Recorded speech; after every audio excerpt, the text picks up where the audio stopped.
on the move. Raptors hover over a withered carcass. But there is scent of fresher meat in the wind.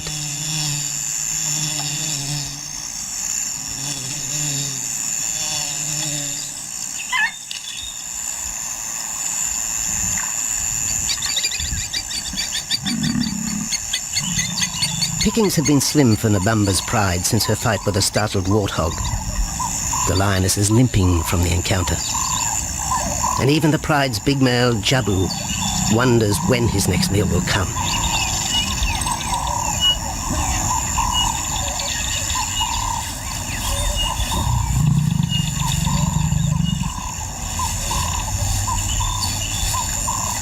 There's been no kill for 3 days, and Nabamba's cubs are hungry. Survival is tough across this tawny continent, and for the lions of Pinda Reserve, etched into the heart of Zululand, only those with speed and cunning will eat.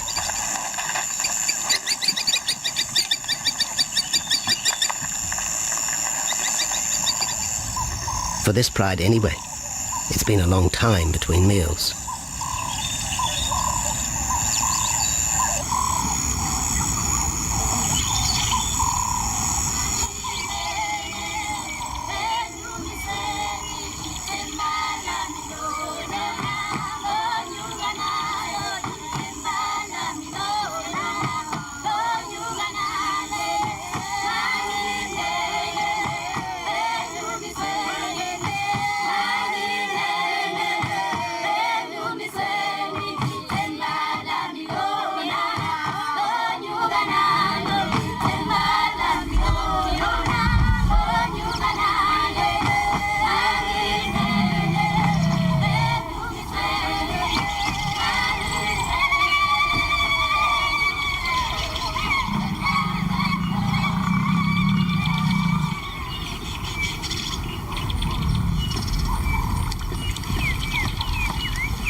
Jabu had waited too long for his lioness to feed him. Overnight, his stealth carried him into the path of a careless zebra. The rest of the herd is still skittish. One animal had already lost his tail to a hungry pride, but for the dazed stallion, it was all over in seconds.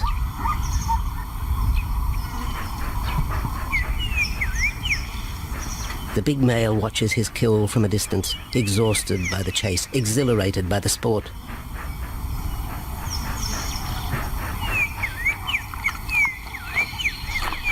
Jabu will feast later. Tired from the hunt, he needs to rest.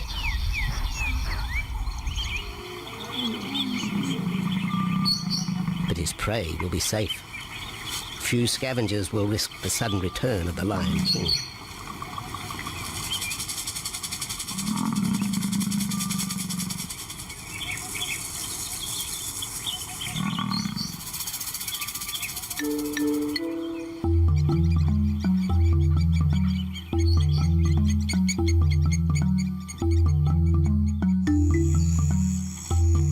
Zulu trackers follow the spoor of Nabamba's pride across Mziki Marsh.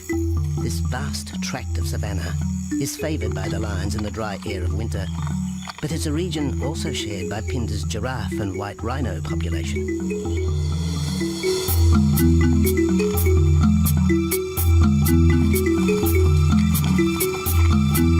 Through modern times, most of southern Africa's wildlife has been ravaged by hunting and habitat loss.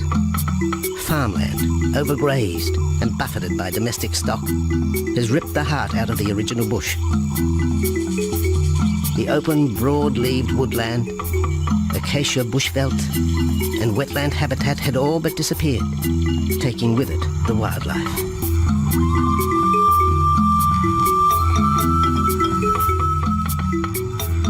A few years ago, the Pinda project was born.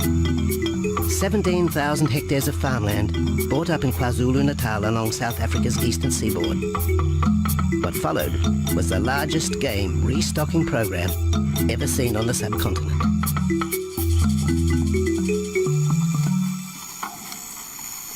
The land was overgrazed to a certain extent and it wasn't in very good shape. They put all these farms together, put a perimeter fence around it, and then brought in a lot of game. And we brought in elephant, we brought in rhino. We started off with those sort of animals and then started with cheetah, bringing in cheetah onto the reserve, mainly to get them used to the area before the lions came on, because the lion is a more superior predator as such and would dominate the cheetahs. We wanted to get them settled first before the lions came in.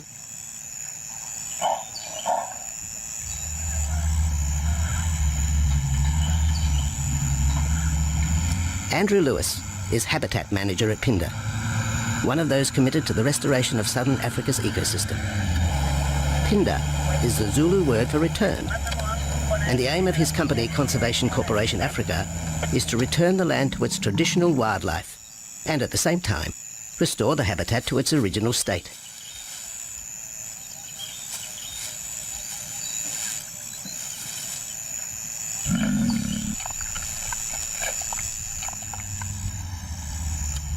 Phinda is cautiously open to top-level tourism, limited and luxurious.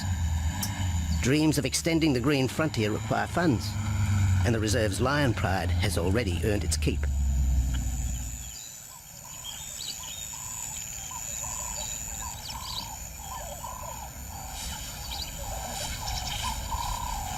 The lions on this property are actually generating revenue for the property through ecotourism, and that they are a benefit to the wildlife because of the draw card. There's a few animals, lions, elephants, for example, and rhinos, and possibly giraffes, but those are your main ones that people come to see.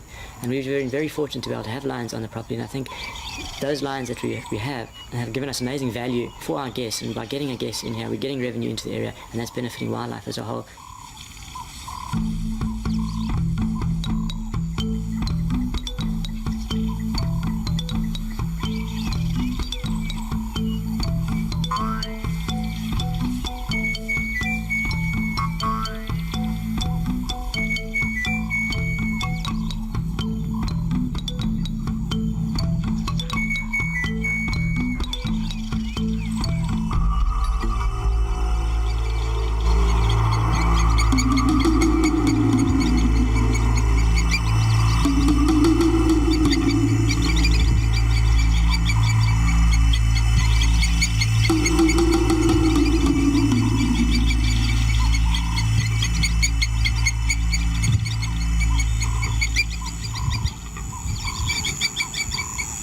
Jabu has returned to his kill.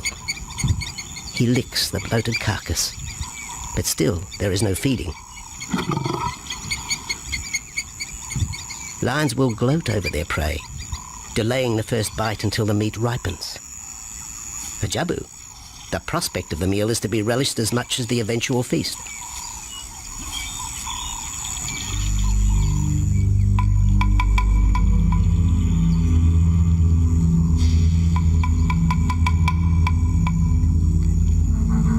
Meanwhile, Nabambo's pride is on the prowl.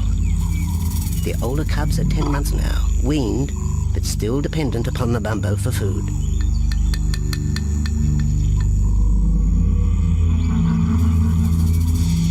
The cubs are learning to stalk, but they won't kill for another 6 months. Young male lions are usually ejected from the pride when they are about 2 years old. Fending for themselves, they form hunting groups with other isolated males. Nabambo's cubs aren't sure what to do with prey so close, but the lioness isn't far behind. Their time for hunting will come. Nabambo's 4-year-old daughter also lives with the pride. She is the mother of the group's youngest offspring, 7-week twins Umveli and Damana. The little cubs have been hidden since birth, and now stay close within the protective circle.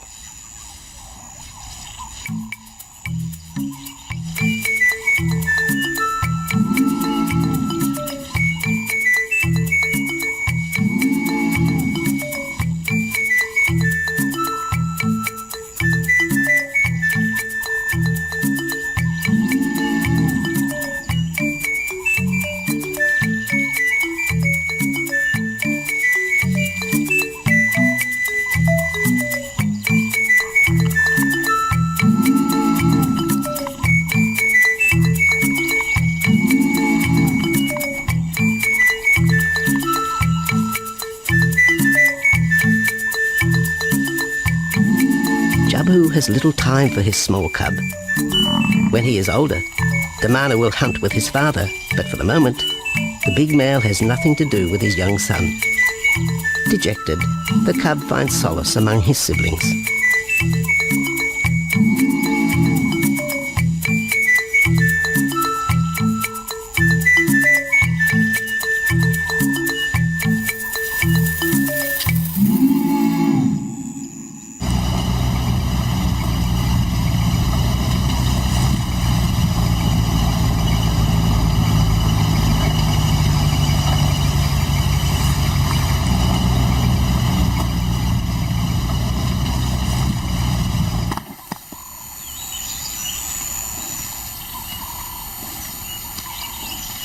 A young giraffe lies helpless in the grass. The animal's complicated vertebra means it is unable to rest its neck for any length of time. Lack of mobility means blood to the brain slows, leaving the animal disabled.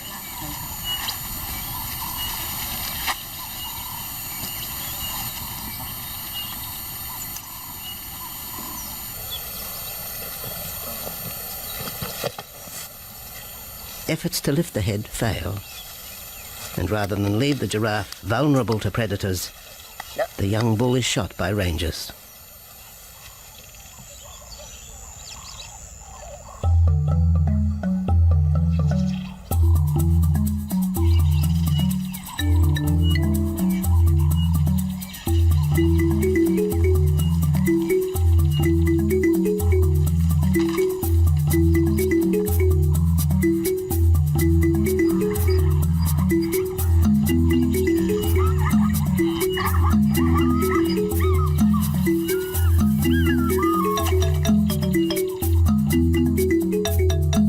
Activity by the waterhole rekindles the interest of the pride. Nabambo is typical of most big cats. They conserve energy 20 hours a day, waking only to groom and hunt.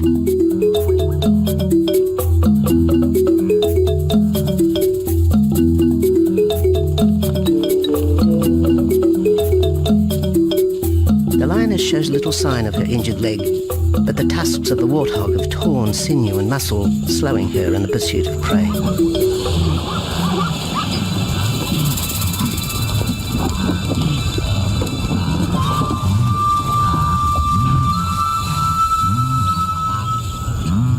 Once again, Nabambo and her pride will go hungry.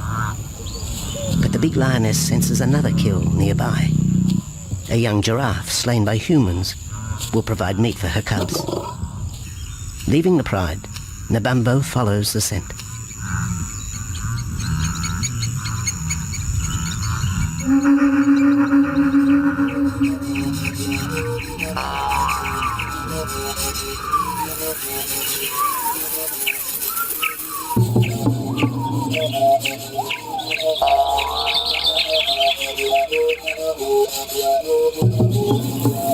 Left alone, the older cubs know the drill. They will wait for Nabambo's call to take them to the kill.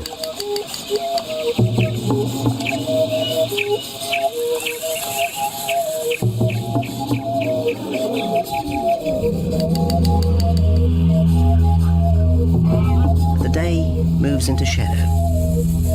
The cubs are restless and a little afraid.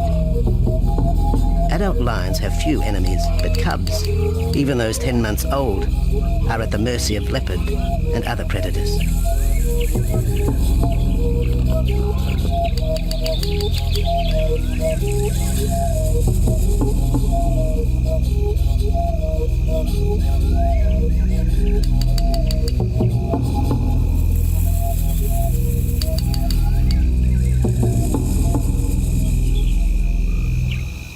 Nabambo has reached the kill, but her daughter is there first.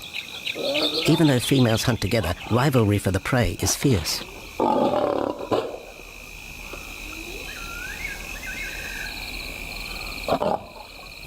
The big lioness begins the trek back for her cubs, but the youngsters have heard her call and they meet halfway.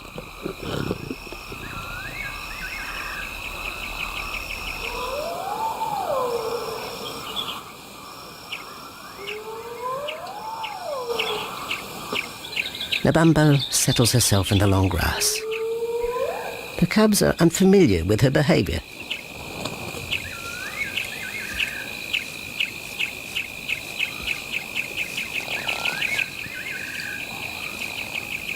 female will usually head the charge with any kill, splitting the hide of the victim and leading the way for the pride to eat. But there is human scent around the giraffe, and the big lioness is cautious. She watches her cubs, hidden, alert to any potential threat.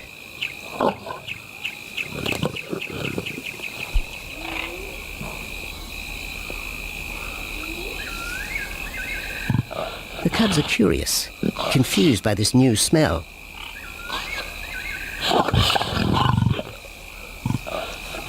The lioness moves in for a final check, but she has already made up her mind. The carcass is tainted. There are foreign traces, a dangerous ambience.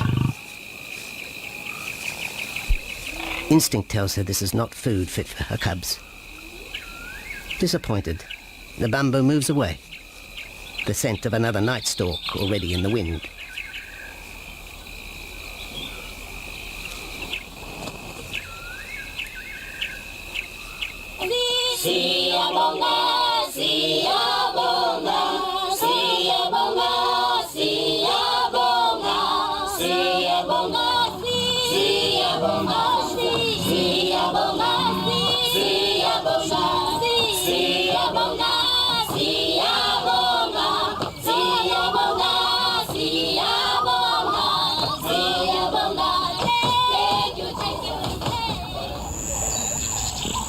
After 2 days, Jabu has returned to his kill with another younger male.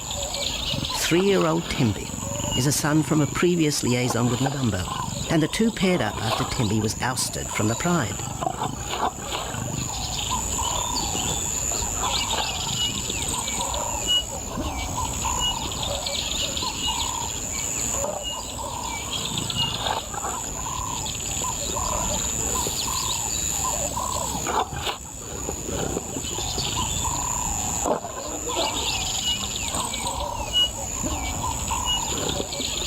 Pride males are lazy and will gladly let the females track down prey.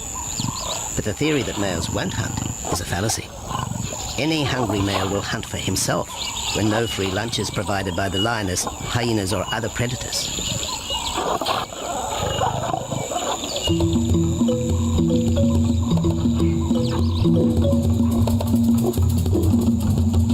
Smaller creatures scatter in the vicinity of the two lions, but there will be no hunting for a while.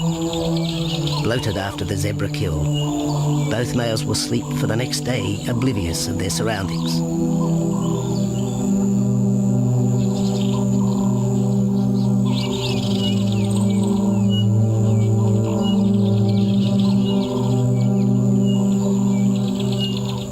Lions hunting in pairs or groups have a success rate of around 30% in daylight, but studies show single hunters are more successful at night. Lions are sociable cats, the only group to take part in communal hunts.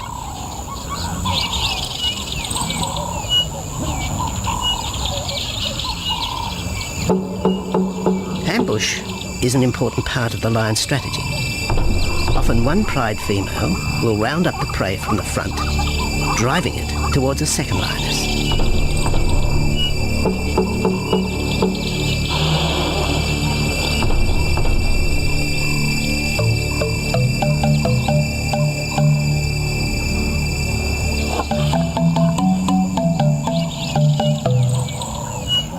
As in most cases, the pride male will only get involved if he has to.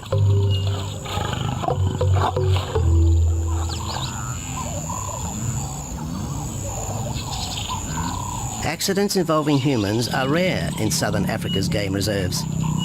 Our primal fear of being eaten has been well documented, but in fact, lions seldom attack if they're not provoked. At Phinda, great care is taken to limit the number of people viewing game. Emphasis is placed on causing the animal as little stress as possible.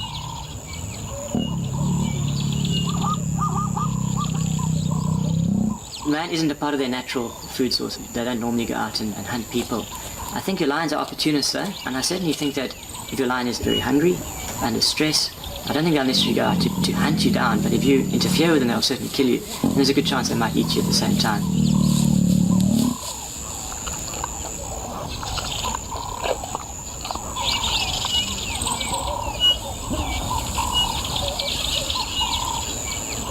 With all animals, it's how you treat them is what's the reaction you're going to get back from them. Certainly at Pinda, all our guides go through a training course and they're all brought up to a certain standard. There is a certain operating ethic with regards to viewing animals, and we certainly try and be as sensitive to the animals as possible.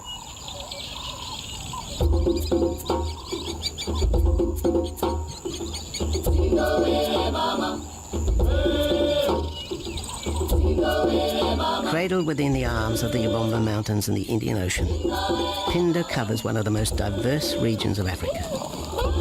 Here are found 7 different ecosystems, from palm savanna and bushveld to rare sand forest and dense thorn bush, all restored from the pastoral belt which had swept down the east coast.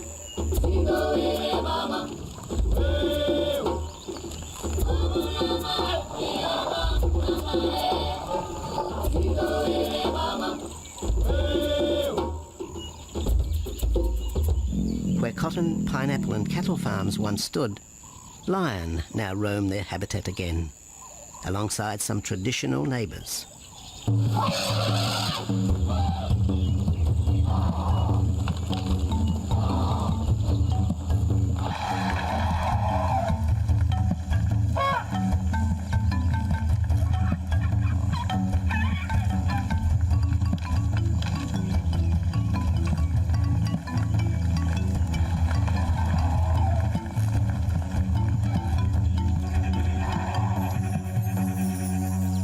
Pinda sees its responsibility to the region extending beyond restoration of habitat and wildlife.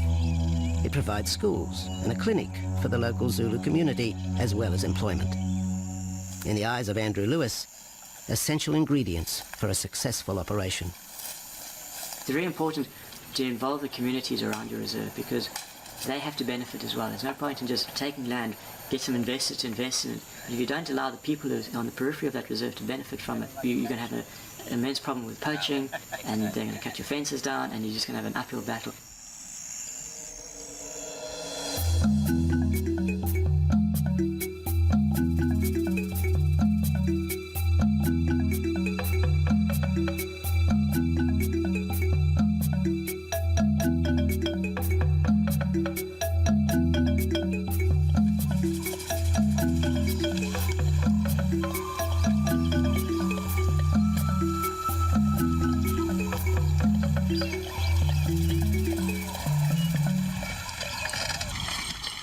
In 1992, the Pinda lions were among the first of the big 5 animals to be relocated to the reserve.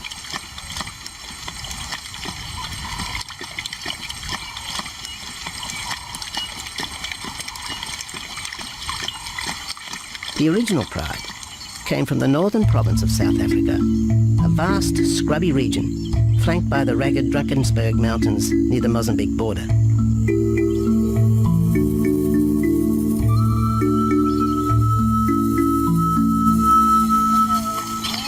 Peter Rogers helped round up Pinda's first pride, handling the lion's capture and subsequent move south.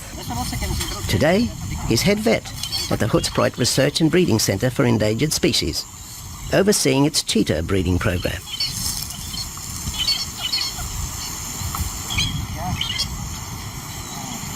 But it's the discovery of what's believed to be a long extinct strain of lion that has put Peter's centre on the map. We were involved in the rescue of these circus animals that came down through Africa and were abandoned in Maputo. We were just founded by an animal welfare group called Animal Defenders based in London. And they said, could we just keep these animals temporary? First they mentioned tigers, and then they came back and said, well, there's 6 lions as well.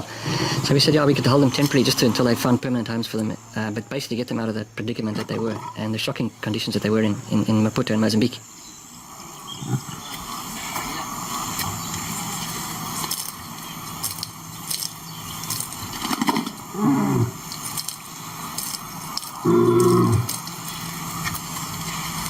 When the lions arrived at the breeding centre, their size, pale colouring and the male's thick black belly mane put them into the category of the Cape or Barbary lion, not seen in the wild since the early 1920s. A few still exist in captivity, and a male and female were brought to South Africa from an Italian zoo for breeding purposes. But attempts to mate Akef, the big male from the ill-fated Mozambique circus, with the Italian female are proving difficult.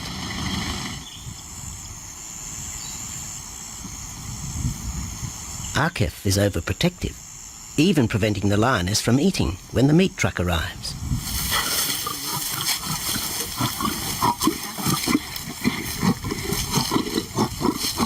Finally, though, Sissy makes her breakthrough.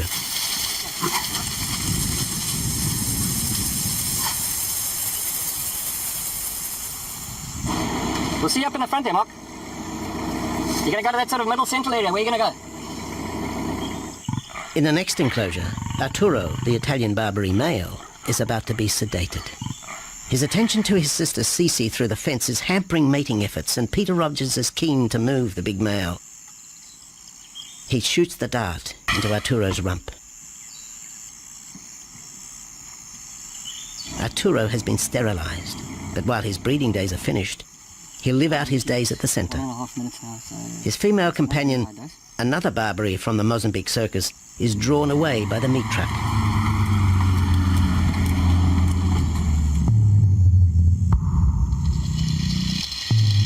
It's 20 minutes before the anesthetic takes effect.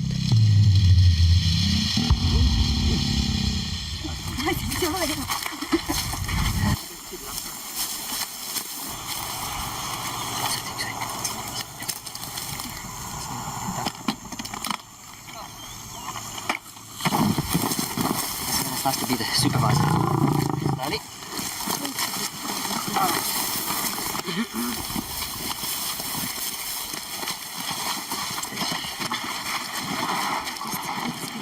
You need all your help at the bottom just to put him back into the cage, okay? One, two, three. Yeah.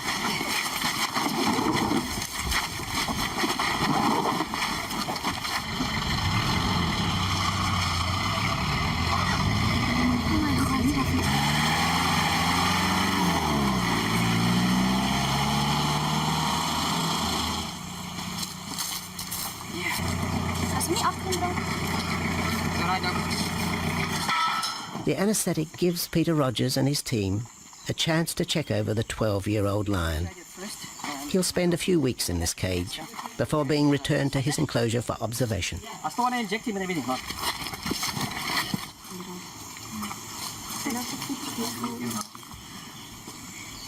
It's very exciting to be part of this project because they feel that there are perhaps not many Barbaries, if any, that are really pure, that are left even in captivity. They feel that over time other animals from other genetic bases are brought in. So there's a big project afoot at Oxford University to do the genetics. So that's just getting off the ground now. Okay. We just put under the skin on the neck if we can find the skin under this big beard of his. Normally lions wouldn't have this many ticks, but being from Italy, the European lion, it doesn't have that innate or inherent resistance to ticks. It does come with time. Like a bit of a bit like this. What we can do is put him in there and roll him over inside there. Immediate term now is to get these ones to breed. And we'll take it day by day from there and see how it goes. But the prime object initially was just to get these animals back into good health. And it's developed into something a lot bigger.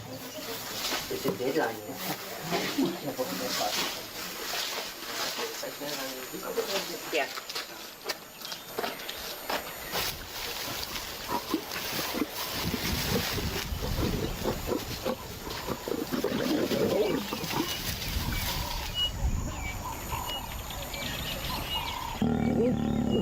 While the breeding centre's lions are healthy, it's not the case a few kilometres away in the Kruger National Park, where TB has ravaged half the population.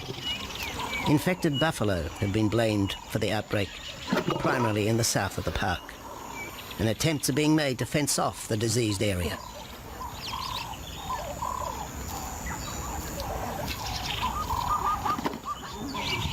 And the lions are preying on infected buffalo. Because it's an exotic disease, not an indigenous disease, the lions are totally naive and they've got no resistance to it. So it's a big problem. It's a very difficult decision to make as to what to do. It's a very topical and heated subject at the moment.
in Phinda, the night stalk has begun. Nabambo keeps her cubs close. They're hungry, but tonight only Impala can be tracked down, a morsel for the lioness. Food is scarce at this time of year, so the pride's territory covers a large area. Lions can only afford to be territorial where there is a reliable supply of game.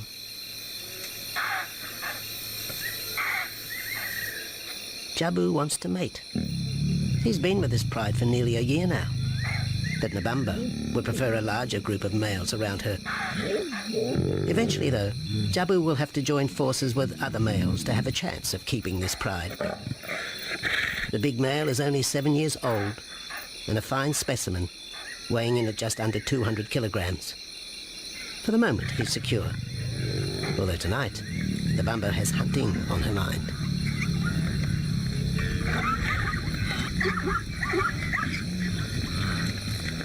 The cubs follow in the lioness's wake. If there is a kill, she will feed first.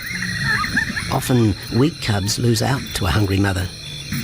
High juvenile mortality rates are the result of lean times.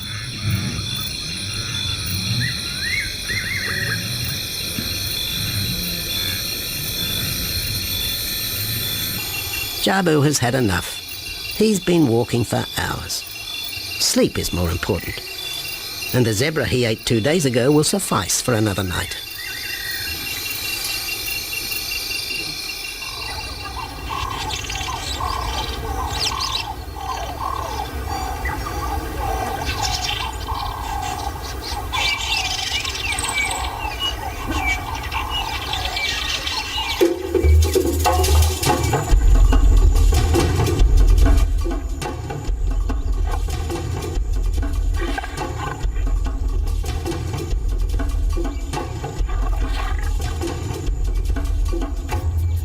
Nabambo has made a kill, a young Nyala buck. It's been 3 days since the pride has eaten, and this will provide meat for them all. But the lioness will eat first.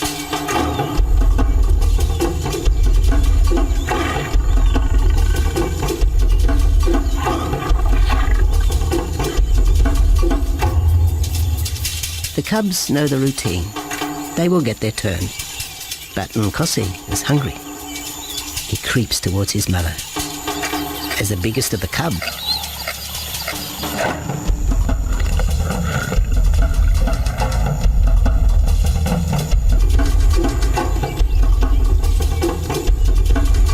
Nkosi watches.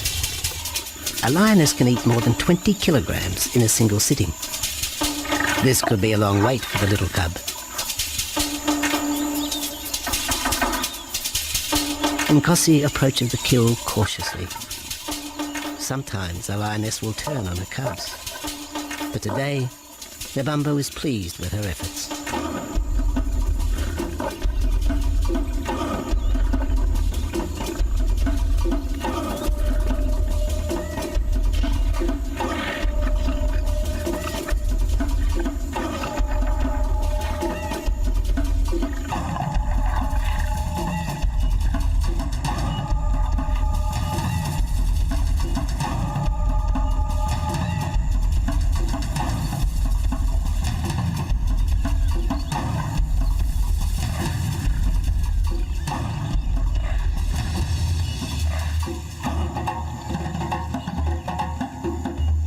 Nabambo has had her fill, for the moment anyway. Lions never eat the stomach of a kill. She will bury it before dragging off the carcass. This way, hyenas and other predators are thrown off the scent. The evidence has been buried. The carcass is no more.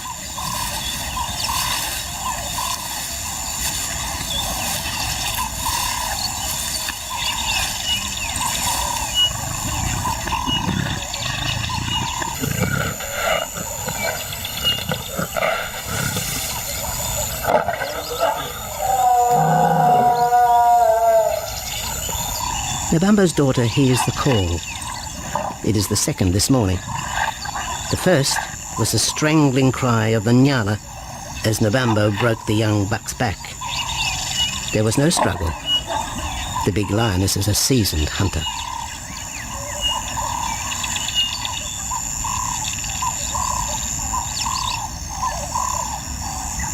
The rest of the pride will feast on the carcass after Mbamba retires. But first, they will drag it into the bushes, away from prying eyes, away from raptors already circling the kill scene.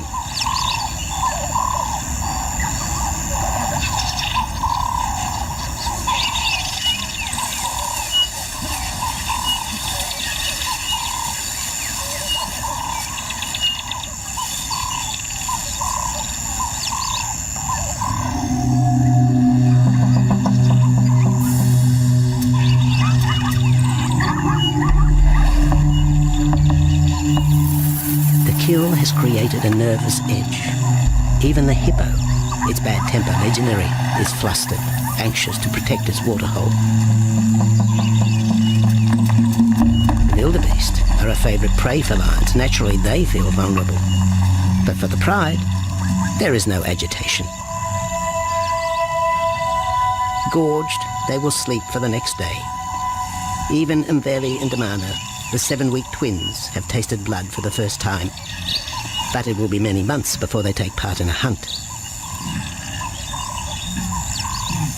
For the moment, they just want to play with Nkosi.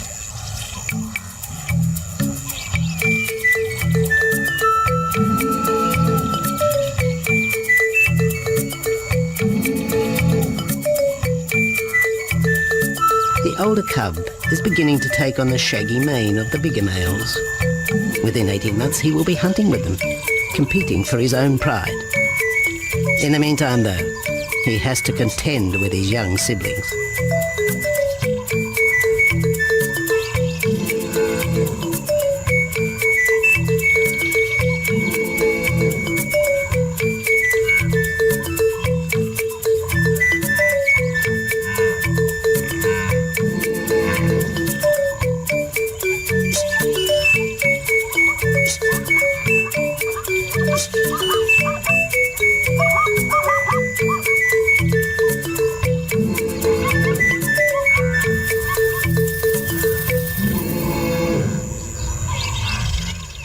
Jabu rejoins the pride. He has missed out on the kill, but he didn't share his zebra with the rest of the pride the previous day.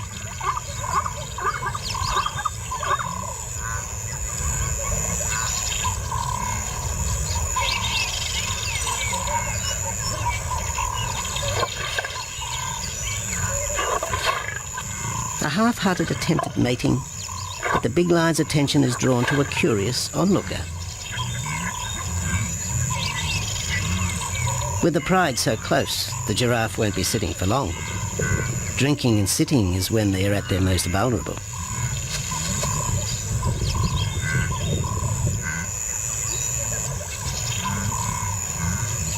Jabu keeps an eye on his group.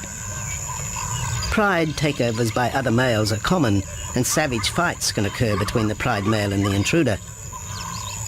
If a takeover is successful, the new male will usually kill all the suckling young of his former rival. When a nursing mother loses her cubs, she comes into heat within a few weeks. The normal interval between cubs is about 2 years, with a gestation time of 3 to 4 months.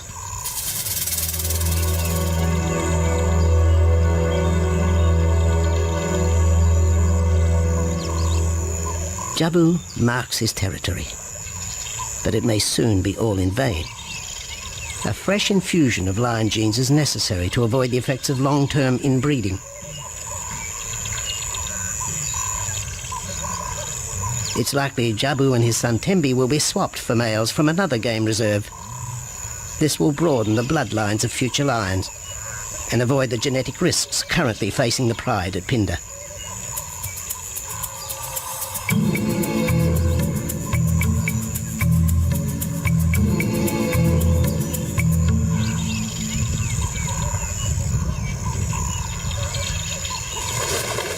Vultures have found the dead buck, but there is little left of the carcass. November and her pride have eaten. The big lioness tries to dislodge Nyala fur from her teeth. Tomorrow, the next day, there will be another kill. November's cubs will grow up strong.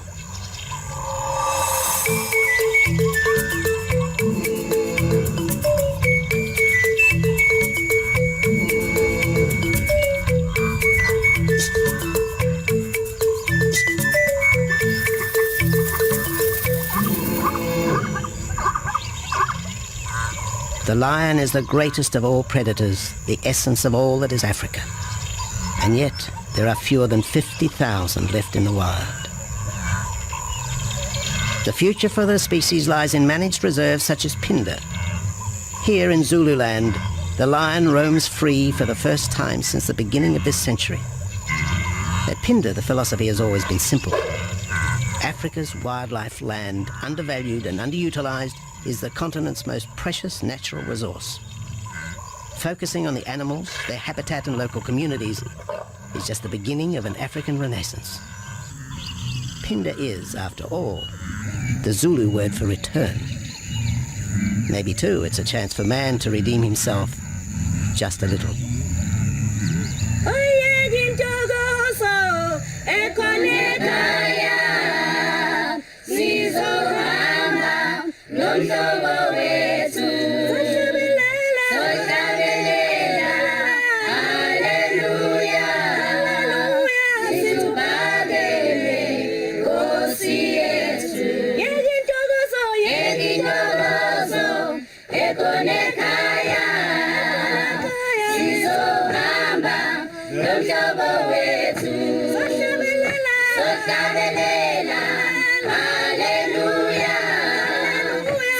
Hallelujah.